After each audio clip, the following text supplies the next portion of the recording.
عبادتوں کی طرح میں یہ کام کرتا ہوں، عبادتوں کی طرح میں یہ کام کرتا ہوں۔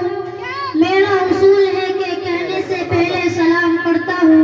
السلام علیکم ورحمۃ اللہ وبرکاتہ۔ نحمده ونصلي على رسوله الكريم، اما بعد، فاعوذ باللہ من الشیطان الرجیم، بسم اللہ الرحمن الرحیم۔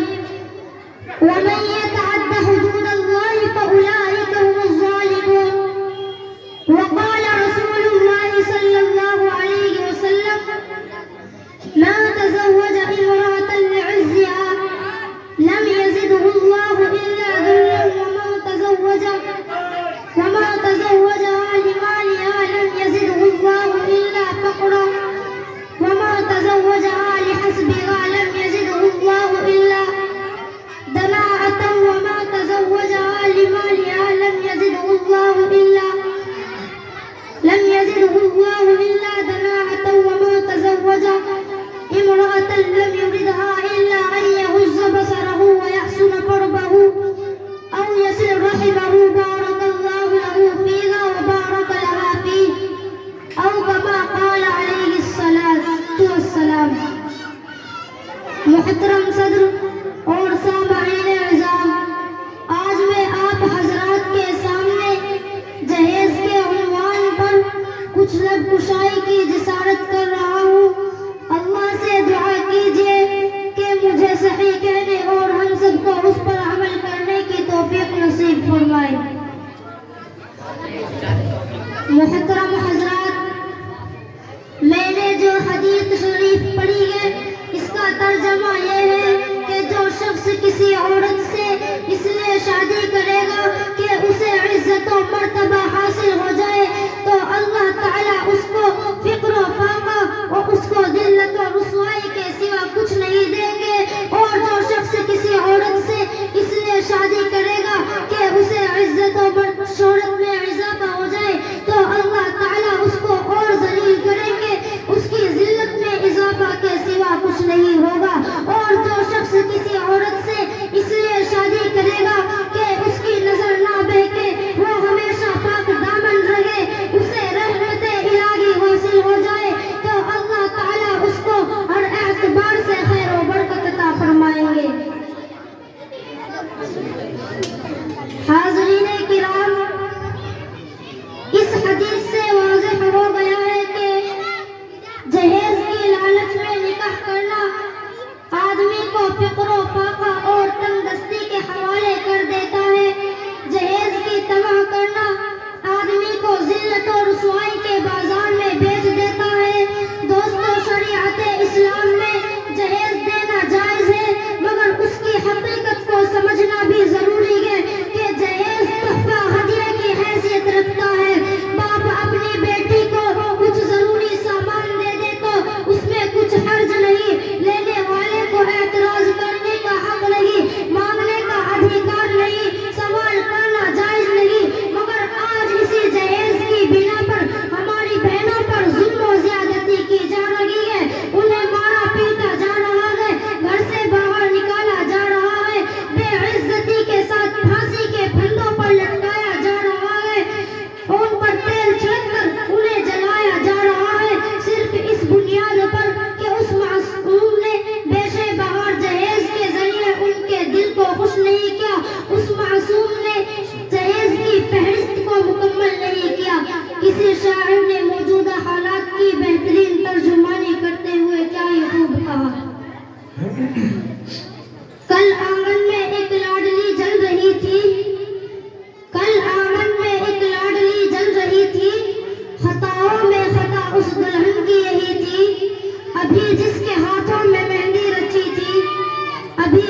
جہیز مانگنا مسلمان کی شان نہیں، در حقیقت یہ غیروں کی تہذیب ہے جسے مسلمان بڑے فخر کے ساتھ اپنا رہا ہے، اور یہ ایک مروجہ رسم بن چکی ہے، حقیقت سے اس کا کوئی تعلق نہیں، اور یہ بات جہیز مانگنے والوں کی آنکھوں سے اوجھل ہو جاتی ہے کہ اس جہیز کی بنا پر کتنی بہنوں کا سہاگ اجڑ چکا ہے، کتنے خاندان تباہ و برباد ہو چکے ہیں، کتنے غریب والدین خون ریز مناظر کی تاب نہ لا کر اس دنیا سے چل بسے گئے، کہ اس جہیز کی آگ دہتی آگ نے معصوم دو شہزادوں کی زندگیوں کو جلا کر خاکستر کر دیا اور ان کے ارمانوں کا گلا گھونٹ دیا۔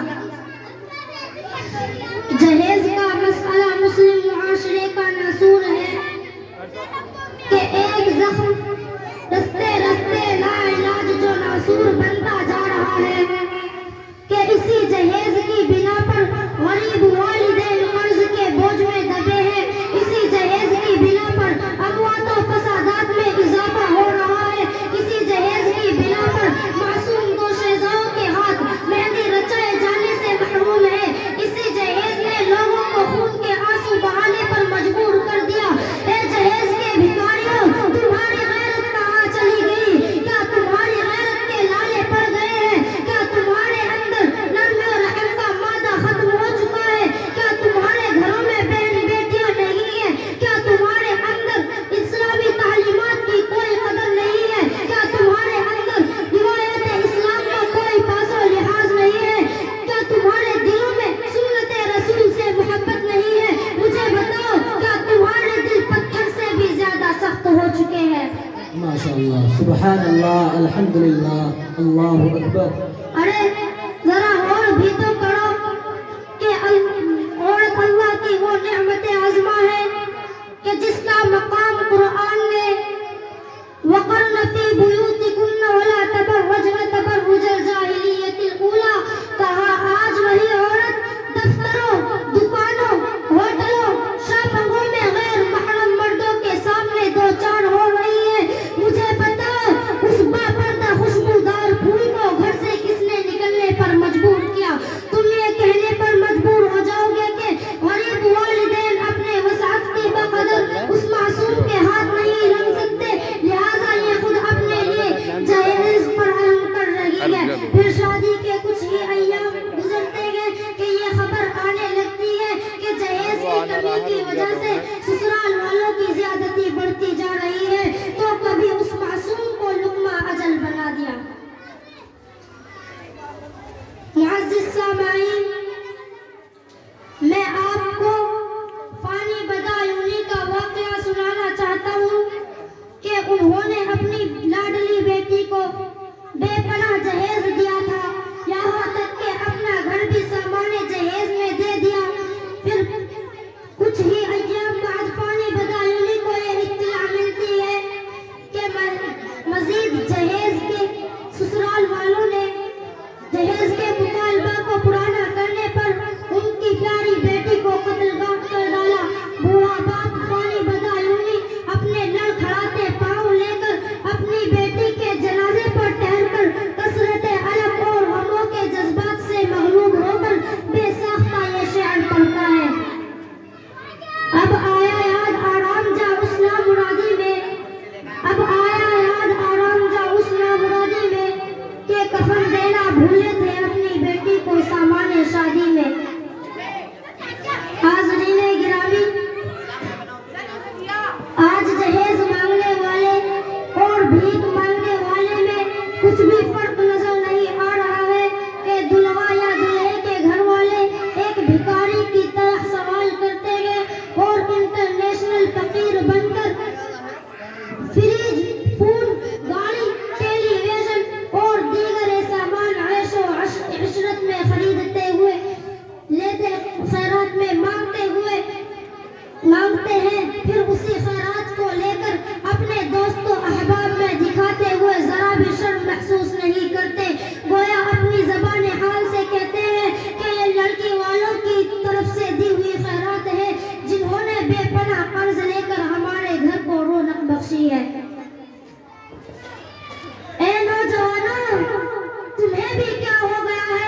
سے اجتناب کرو، بلا جہیز شادی کرنے کا عزم مصمم کرو۔